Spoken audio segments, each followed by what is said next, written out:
Last year, Brian Rast outlasted a world-class field on his way to a super high roller bowl title and $7.5 million in cash. This year, the super high roller bowl tradition continues from Aria Resort and Casino. This is a big pot. Thought I had you crushed. 49 of the world's best and wealthiest poker players.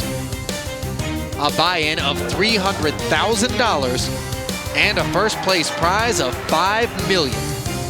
4 full days of live poker. The Super High Roller Bowl from start to finish gets underway right now.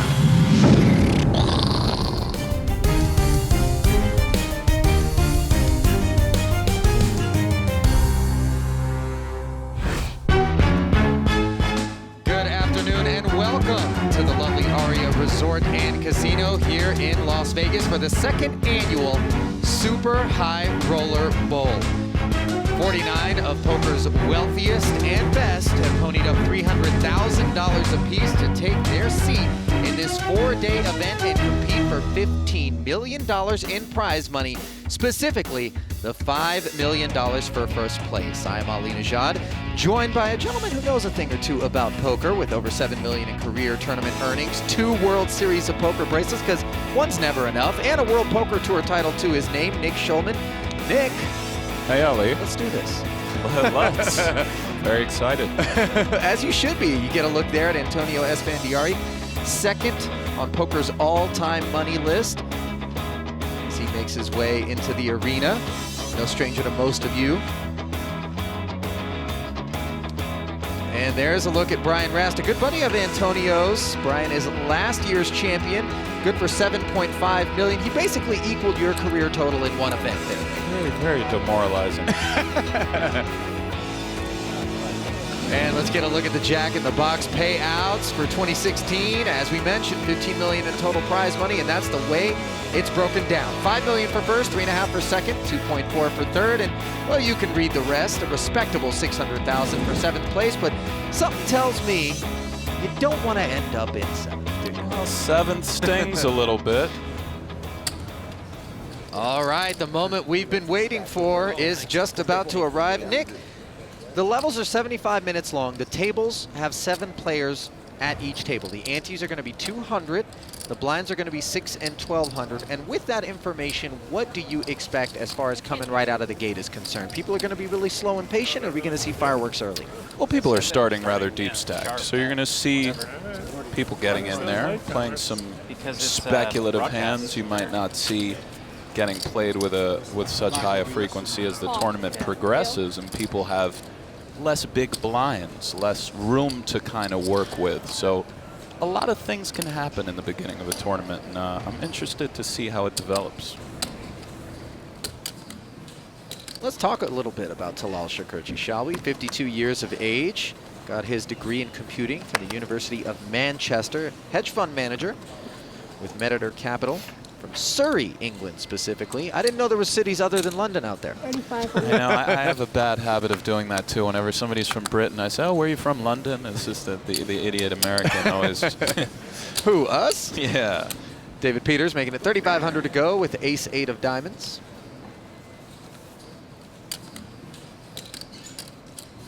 And Connor says, "I'm your Huckleberry" with king-9 of hearts. And we'll take a flop heads up. That flop looks to me to be Connor's cup of tea.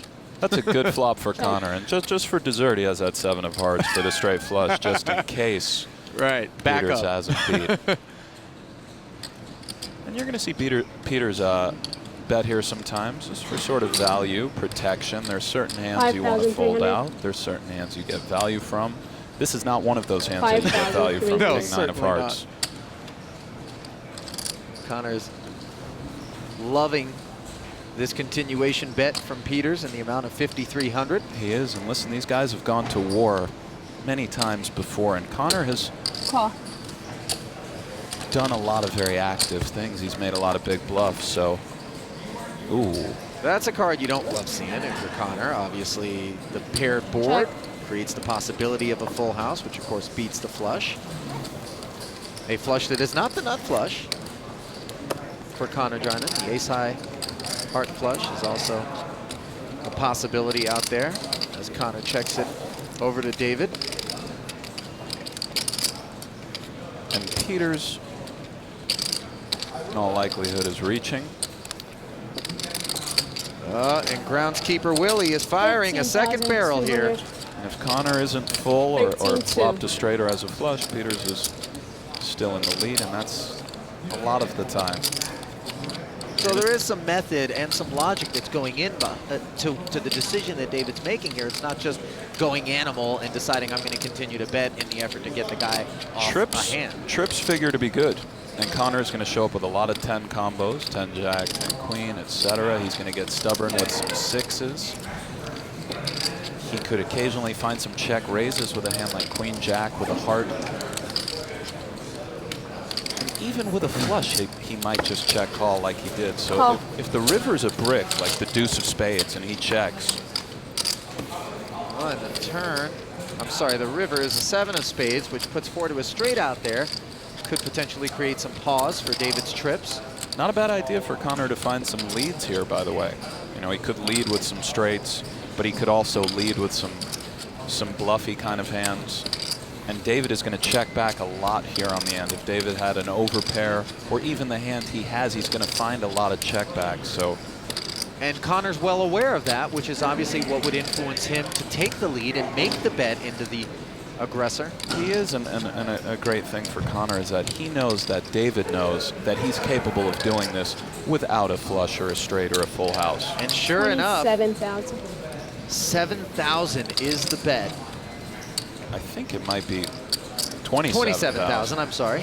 7,000 Peters would have flicked in a long time ago. Good point. This is just a tough decision. This may require Peters to use one of his extensions early, which he definitely doesn't want to do, but he's trying to figure out all the different hands Connor can have. All the hands he would have defended with pre and continued with in this fashion. How much a percentage of the time is Connor bluffing? Versus value hands. What if Connor's betting a value hand that Peters beats? Does he ever do this with a worse 8? Does he ever do this with a 10? You know, if you have a hand like ace-10 here, sometimes you fold out jacks. Sometimes you get queen-10 to get stubborn and call.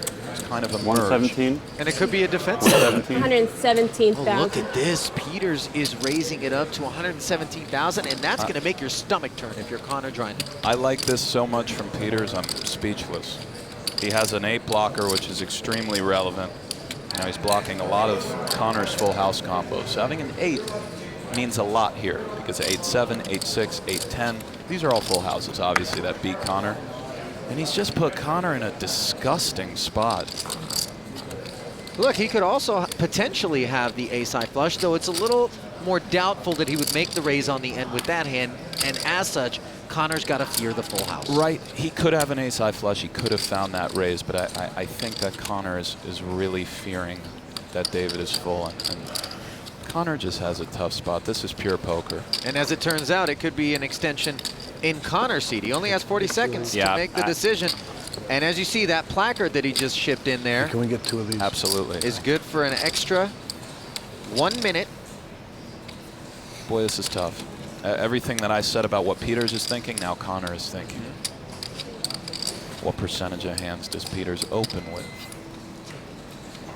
Can he give him credit? And how about some tells, Ali? I mean, there you go. You saw Hey, Connor John glance Morgan, over at Connor, David. yes, you guys want water? They're bringing 6 waters as Connor would like to Are you guys in or try out? to get a sense You're of set. Peters' Set, buddy. holding based Well, on his that's it. physical mannerisms. 1. Anything that he can pick up off Do you him want 1 or 2? would be very useful for him in I a time ordered 2. like this. I just didn't want to look like a hog when But it he arrived. looks pretty Taking tough 2 to read. Yeah. doesn't he? I mean, he's stone-faced. Okay, 2, Aye, 2. laddie. Right out. You want 1 or 2 Fujis? I'm good with 1. We're coming up on the end of that 1 minute extension. 1, 2, Players 2. can daisy chain them and continue to buy more time if need be, but you do only get 5 per day. What a play. Connor, you want a water? And for people watching, Make that 6 Fiji that waters. really illustrates the strength of turning good hands into bluffs. Thank you. Or when you're not sure, but you have a relevant card like that 8, blocking full houses, and not just calling and saying, I hope I'm good, but taking that line where you fold out better a certain percentage of the time. Here's a look at our Dollar Shave Club chip denominations. The gray biscuits worth 100, 500 for the pinks, 1,000 for the yellow, 5,000 for the sky blue, and the green birds are worth a quarter, 25,000 each. Welcome back to the Las Vegas Strip and the Aria Resort and Casino for continuing coverage of the 2016 Super High Roller Bowl. 4 to a straight on the board here. Any 10 gives a straight. And Locke's on the high end, the doing 5 some definite reaching here. He could have closed the action and taken off with Jack 10. And it doesn't look like posturing. Sure enough, he's going to sail a healthy figure out into the middle. Yeah, he likes to use all the colors to make it as difficult as possible to... Yeah, well, he's inspired by Talal's shirt. Yes.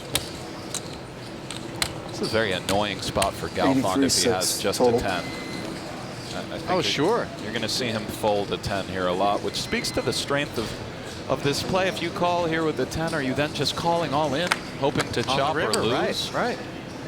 Unfortunately for Galfond, he is very handcuffed with just a 10. However, if he thinks that Locke could be bluffing here sometimes and then shutting it down on the end, he would be more enticed to call. Now, it's interesting that you mentioned that, Nick, because when you're making a decision on the turn or on the flop for that matter, it's not just that decision you need to take into consideration, but the subsequent street or streets. Great point. It's not just, well, I think this 10 could be good now. It's how often is this 10 good, and what am I going to do on the river, and how often will these scenarios arise on the river? Well, it looks like Galfond's asking for time, starting to make things look more and more like a 10. I think Phil has a 10, Galfond that is. He doesn't have to. He could be trying to calculate some pot odds with like a straight flush draw. Maybe like a queen jack of diamonds is possible. Although he bet the flop, so that's certainly doesn't have to have. He could easily check queen jack of diamonds back on this flop every time. I don't know. He's going to bet it sometimes, but he's not tanking without a holding here, right? This isn't a draw of some sort. No, I mean, it could be a jack 7 of diamonds where he's doing some calculations and trying to figure out how big his implied odds are. And well, you figure if the diamond rolls off, Locke's not going to be blind to it. Right. Galfond finds the fold button and a very strong play out of Scarecrow. Was a strong play. And, Jack 10 was reasonable, so he was repping a nutted hand that he could have.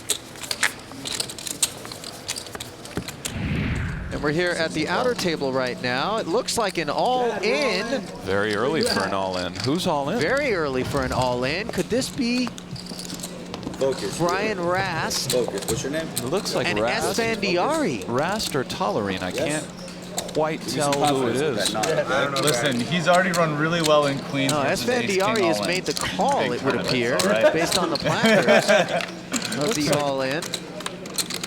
And is this an ace-king, 2 queens type situation? I think it is. Wow, Rast and Antonio all in early. Great friends off the table. My goodness. Bitter warriors on. Oh. And let's get a look at this. The queens are good on the flop and turn. And is that a king that came off on the river? Good luck, boys. I think it is. Wait a moment. Is Antonio Esfandiari the first casualty? I think he is. He just said good luck, boys. My God, look at this. What just happened? Good luck, guys. The second most winningest player in poker history has been busted. I don't know if he got a bit short in some hands that we missed, but it's a little unusual to see ace, king, and queens get all in this early. As deep as we are. Deep. Maybe Antonio got short, which would be an explanation for that. Or maybe they just went nuts and just said, you know what, I'm all in. That is scary. I know. That's how you knocked me out last year. For a guy like Antonio to be eliminated is a bit of a sigh of relief to the rest of the field because he certainly has just as good a shot as anyone He's of so winning tough. this thing. He's so tough live, too. Under the bright lights, he doesn't crumble. He gets stronger. And It sure feels it is that a way. sigh of relief to see him out of here for a lot of other players.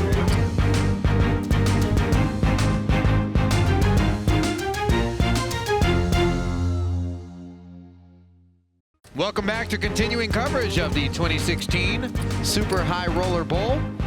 The guy who had different ideas on how to handle business earlier is standing by with Tatiana Pasalic. Tatiana.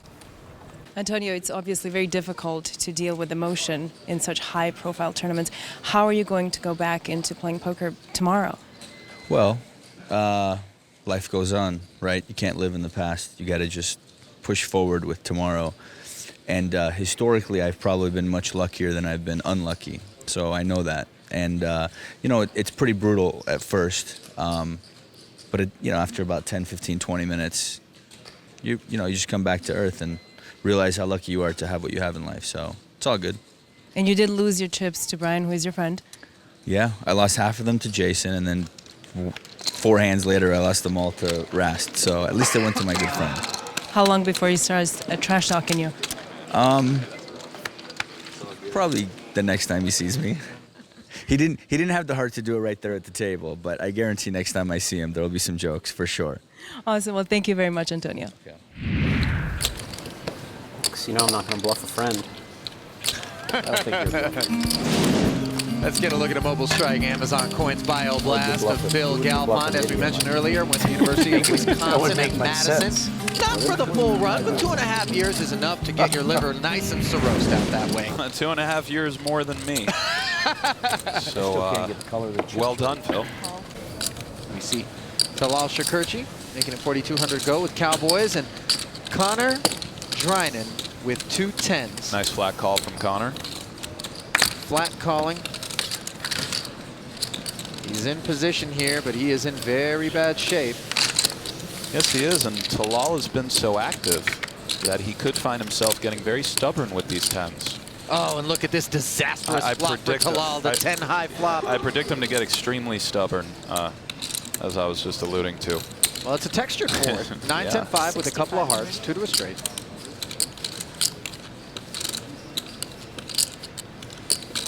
And I'm leaning towards Connor just raising now. Because of the texture? Yeah, and to try to just put a bunch of chips in the pot now and kind of imply that you may have a draw. Right. However, this call is great too. It's very deceptive. And the 6 of clubs comes off on the turn. But I guess the argument also in favor of making the raise on the flop is you don't want to end up in a situation without control of the betting where the jack of hearts rolls off on the turn, and now you're feeling a little questioned. That's one of the downsides. One of the great upsides is that Talal, if he has a hand like he has, if you're in Connor's seat, still thinks it's good. And now you're going to see Connor raise in all likelihood and put Talal in a very weird spot. Yeah, I mean, think unless Talal's got 7-8, which he very seldom would ever have in this particular spot, set of 10s is the nuts. Correct. And, you know, Talal could have the 7-8 suited combos, but it is unlikely.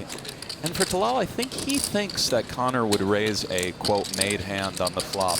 Top set, 3 9s, 3 5s, 10s, and 9s. And by not having done so, he's disguised the strength of his hand. It's deceptive.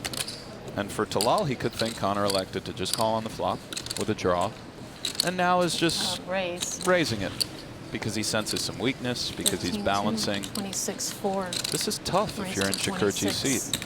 Well, his bet of 13,000 has been pumped up by Connor Yeah. to 35,000.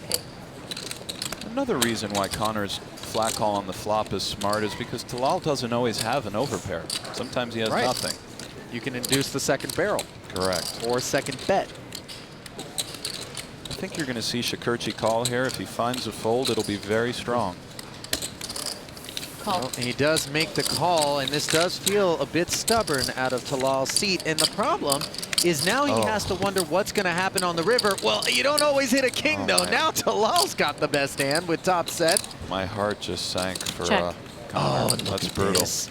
He's checking and giving Connor this rope. No need to lead out. Let your man sail off here. Depending on Connor's sizing, you may see Talal just call. Connor really sizes up here. It's not impossible for Connor to have the 7-8. Connor could have had 7-8 suited and flat call pre-flop. And he could have raised the turn with Jack Queen as well. This is reasonable. 8 straight outs, and Talal could be thinking, even though I kind of really think this hand is good, what if it's not? You know, what I was going to talk about before the king rolled off is that by making that big call on the turn, Talal needs to ask himself before making that decision, okay, I make this call, but what happens on the river? Correct. If a blank comes off, you got to be ready to make the second call. Talal did, absolutely, and Talal did just check insta-call the river, which I was a little surprised about. What I would have done in that spot if I were Talal is taken a little bit of time and tried to see if I could see a little bit of fear or weakness kind of oozing off Connor. And then I would have made a decision. Yep. That is the Dollar Shave Club Smooth Face Off, brought to you by Dollar Shave Club. Get the smoothest shave imaginable with Dollar Shave Club's Executive Blade and Dr. Carver's Shave Butter. Back to Vegas with more after this.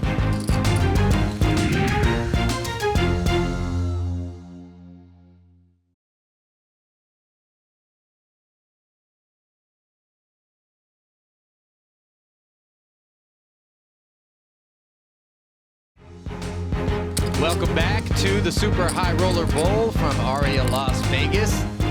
$15 million in prize winnings up for grabs right now. $5 million going to first. The best live players are so tricky and well-versed in gaining information in the most minuscule ways. The nuance. Exactly. A little movement here, the way somebody breathes, the way that put the chips in the pot, the way they handle their cards, all of these things give information to the best readers. And you can do it in real life too, just in a conversation. Somebody does a little physical mannerism up, there it is. That's a lie. Yep, yep. And you know, at some level, when you get way up there, we see Shakurchi with the 2 aces here, raising to 11,000. As Locke had 2 jacks here and made it 4,000 to go. Called, and well, that's a real tricky board. King, Queen, Jack. Locke with bottom set in the best hand now. Shakurchi with the 2 aces and the Broadway draw. Check. Locke checks it over to him. This is not a particularly exciting proposition for Shakurchi against any hands Locke can have. But he's got a fire. 17. He gets 17,000 into the pot of 19-3. Too big? Does that look like he's trying to get Locke out of there? It's okay. There are some hands that have quite a bit of equity, like Jack 10, even though, you know, Shakurchi having 2 aces makes it less likely that Locke would make a straight if he had a 10. It's fine, but this is just a very scary board for Shakurchi. Locke has a lot of 2 pair and straights here. But are you communicating fear with the size of your bet if you're Shakurchi? Well, one would think that he may not do that with just dead nothing. So I think he sized it up a bit too much. But 4 spades on the turn. I also think it's okay. Locke just called. And I think if Locke checks here, you should see Shakurchi check a reasonable amount of the time. When he check calls King, Queen, Jack, especially that sizing that you were just alluding to, it looks very strong. A second check out of Locke. I would be so afraid of King, Queen, Jack, Queen, 3 jacks, 9, 10. There's all sorts of stuff that beats Shakurchi, and what does he beat now? He beats King 10 suited. He beats some Ace King, some Queen 10, some Jack 10, of course Ace Queen, Ace Jack. There are hands that he beats, but do those hands even continue now? Do only hands that beat Shakurchi continue at this point? Notice the sizing here on the turn, Nick. Down to 23,000 into the pot of 57. Significantly less as a ratio than it was on the flop. Interesting. Sizing is an endless discussion of what could be right or wrong given the situation, and Shakurchi definitely has reasons for his sizing. And Locke just calling with bottom set here. Is this trying to give Shakurchi additional rope, knowing that his jacks are good, or is there some level of conservative? Little bit of both. Sometimes Shakurchi has Locke beat, and in those times he's not going to lose a gigantic pot. Sometimes Shakurchi is empty, and Locke induces. So I like this play with bottom set. River is an inconsequential 6 of hearts, and now what do you do, Phil Locke? Do you give your opponent rope for the 3rd barrel in the hopes that he'll fire? Or do you take the lead? I think most of the time you'll see Locke check here, and now Shakurchi is going to check, and that I definitely like his river check, and I honestly really disciplined, very logical, because at that point I'm sure he thinks a lot of those hands that he was trying to get value from on the flop and turn now fold on the river to a bet. Exactly. So only the winners call. Yeah, I actually don't mind the way Talal played that hand at all. All things considered. There were enough combos of hands Phil could have that would call twice and lose to aces. Yeah. Poised and composed. It's just going to really be seen when it comes 4-7. Go ahead. 2 full boards. Yeah, they're running a five. Looks like a frosty deck situation here, if I'm not mistaken. Is it 2 kings against 2 aces? Yes, it is. Ouch. Such an ugly situation to find yourself in a no-limit hold'em tournament. It certainly is. I mean, no one's doing anything wrong here. You're all in pre-flop. Understandable. No, it's very frustrating. Queen on the turn is not the kind of paint Brandon was looking to see. Will it be a king on the end? Nope. It's a deuce. And that is our 6th casualty.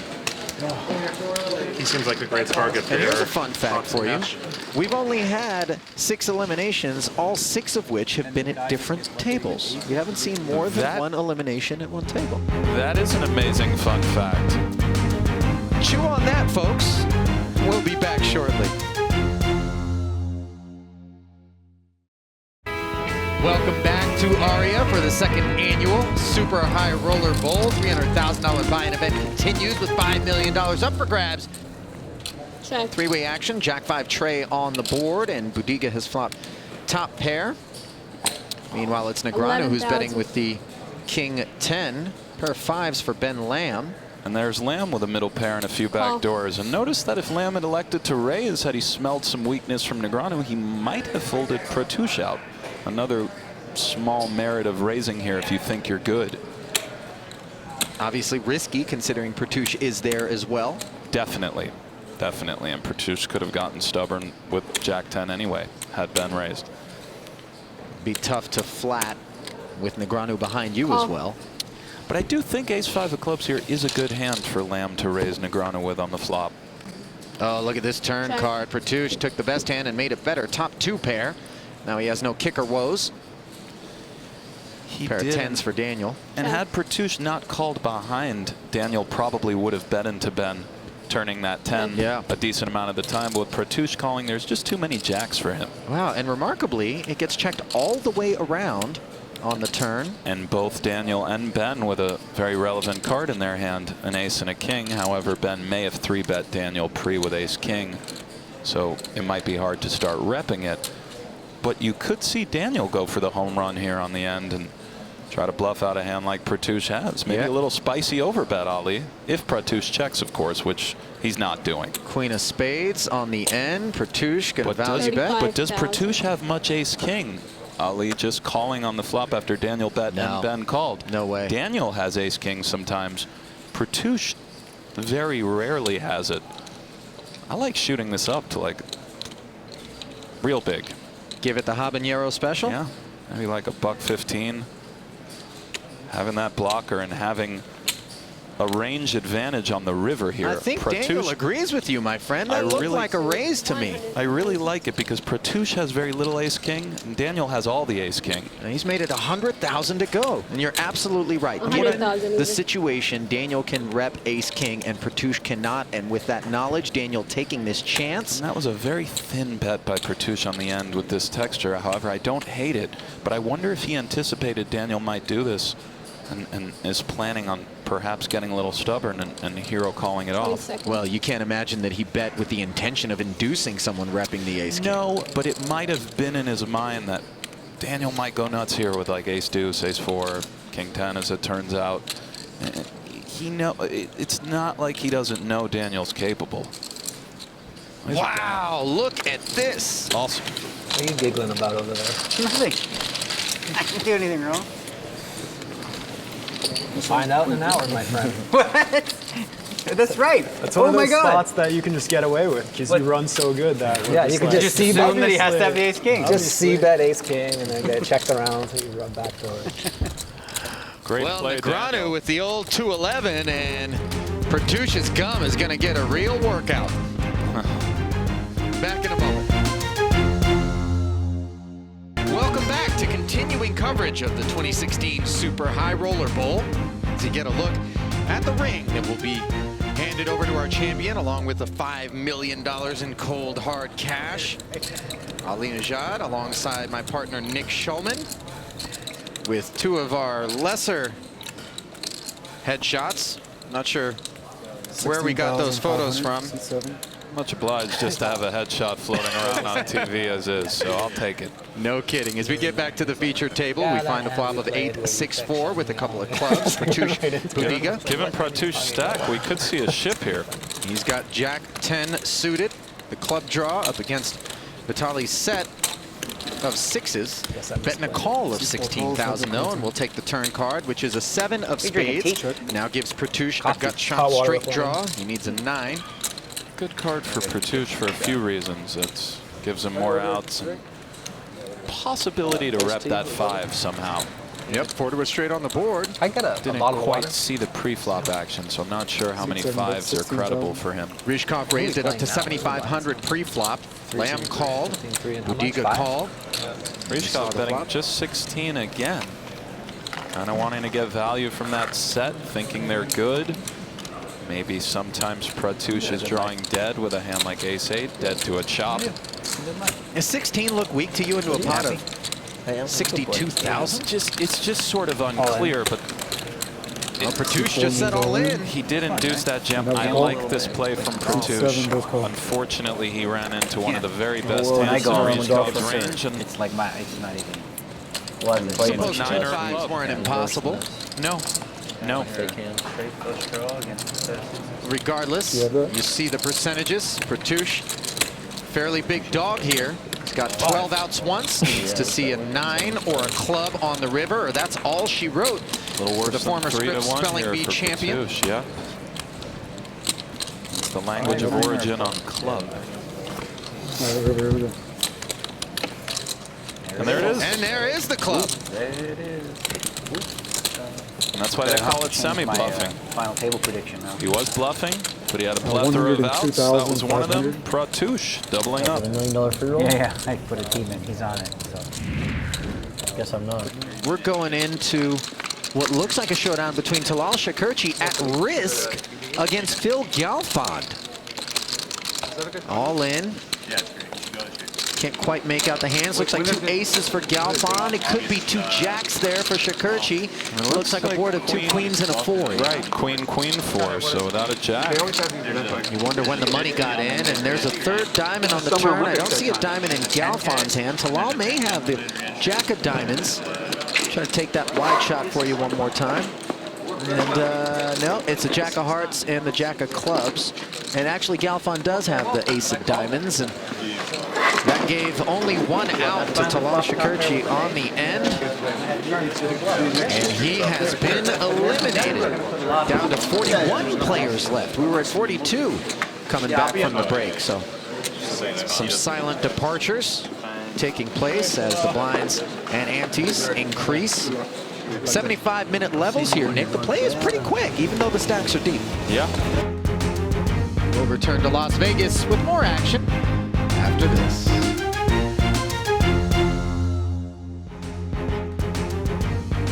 Welcome back to continuing live coverage of the 2016 Super High Roller Bowl. Not to be confused with your Garden Variety High Roller Bowl. This is the Super. Nick Schulman. Super. And Ali Najad with the call, along with Kara Scott and Jesse Sylvia. Tatiana Paselic, our sideline reporter. And here's a look at Daniel Negreanu. Daniel looks a little fatigued. You think? He looks a little bit fatigued, yeah. Yeah, we talk about stamina being a big part of this. And sure. This is a 4-day event. To take down the $5 million, you're going to have to stay in the saddle for 4 full days of poker. And that's big. Stamina comes into play. Do you ever find yourself opening up a little bit when you know guys are tired and a little bit less interested in competing toward the end of a day's play? Absolutely. That's a really big part of tournaments, having the feel for those situations. And recognizing also that people can be polarized when fatigued, where they either have it, because otherwise they wouldn't be out there stepping out, or they're just phoning it in. Right. Taking a more conservative approach with their medium strength holding. Exactly. Because they don't want to think as much, and there's a lot of thought that has to go into those gray area type plays, as we see 3 players in a raise pot pre-flop. And the flop yield is Queen 7-6 with a couple of clubs. Goes without saying. That's a nice flop for Budiga. Yeah, top pair with a king kicker. Nothing much for Anthony Gregg, who's checked as well as Petouche. And Rainer Kempe checks his 2 4s. Here comes the turn card. Kempe picks up the bottom end of an open-ended straight draw. It is a nice turn for Kempe. However, 2 flush draws on board for Petouche now. He's got top pair. Budiga leads here. It really depends on how much as far as Kempe's decision goes. And Petouche fires 20,000. Don't see Gregg continuing. He lays the 5s down. And I don't think Kempe has quite enough to continue. If you know an 8 is good for sure, it changes things somewhat. But an 8 could be no good. Petouche has some combos with a 9 in it. However, 4s could be good at the moment. Call. This is reasonable.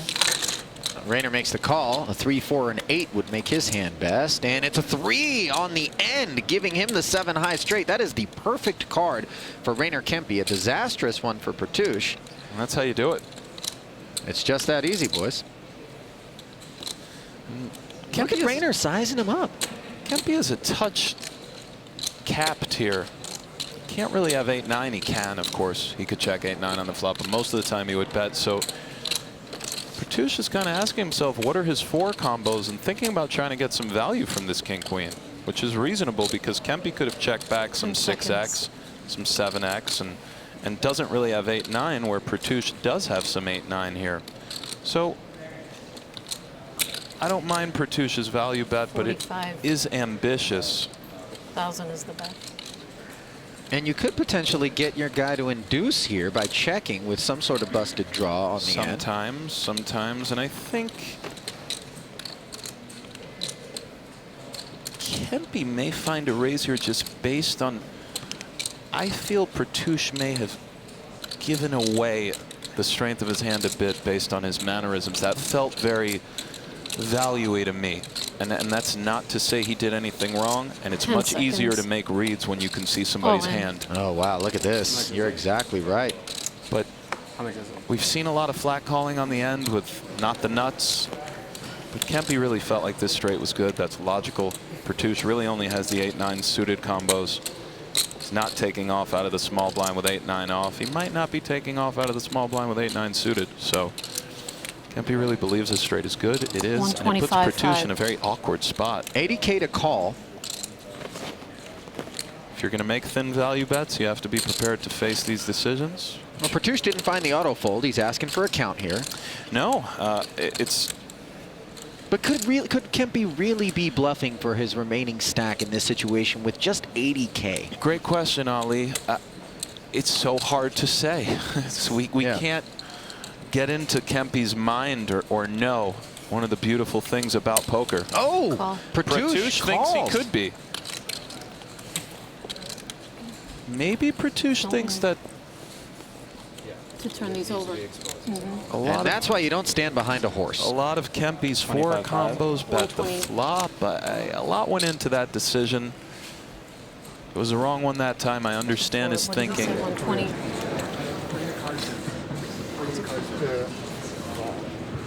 We're swinging it out to one of our outer tables where we find Andrew Roble in an all-in pot. That looks good. He has made the call. It is Doug Polk who looks to be at risk here. Roble has 2 pair with kings up. Indeed, it's king 5 against, it looks like it's the other 5.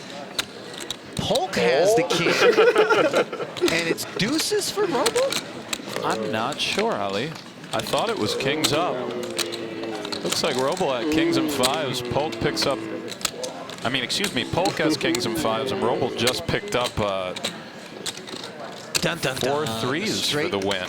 The straight draw. Picks Yeah, up the he needs gutter. one of 4 3s. Oh my God, he hit it. Runner to a 6 high straight for Andrew Roble. And Damn that it, All right, good luck, everybody. takes Doug Polk straight to the exit. I don't know if they got it in pre or post, but either way, that's just a gross run out. It's a little tough to imagine post considering the flop texture with two Absolutely, it is, but I could see stranger things have happened. Yeah, my money is on pre. No doubt about it, but my goodness, Doug pulled with kings and fives on the flop up against two deuces. A huge favorite. Runner for the straight. Brutal. And anybody who's humble enough in the poker community understands and accepts and acknowledges the role that luck plays in winning any poker tournament. Let's send it down now to Tatiana Pasalic for some closing thoughts with Daniel Negreanu. Daniel, talk to me a little bit about today. You were on the feature table for 3 levels. It was a good day. I mean, I pretty much cruised the whole way through. I got up to about 800,000, ended with 650. That's more than enough. And, you know, threw in a couple, you know, curveballs in there, some bluffs here and there. And other than that, I just played a pretty solid small ball game. Well, thank you very much. And we will see you and everyone tomorrow. There's still much more poker to come. Much more is right. Thank you, Tatiana. And you heard Anthony Gregg say, looks like we made it. Well, you are a long way from making it. Only the top 7 are going to be paid in this $15 million prize pool, with $5 million going to first place. And Nick, I mean, Antonio busting out first in that epic hand. The three-way pot. Players went down, Ali. King, yeah. Really amazing action that we got a chance to watch. There's your chip leader, Timofey Kuznetsov, who's bagging up a healthy stack. And a look at the money and some of the highlights from today's play, or lowlights if you're getting a look at some of the bust outs. For Nick Schulman, Tatiana Pasalic, and our entire crew here at Aria, I'm Ali Najad saying thanks for joining us. This has been a presentation of Poker Central. So long from Las Vegas.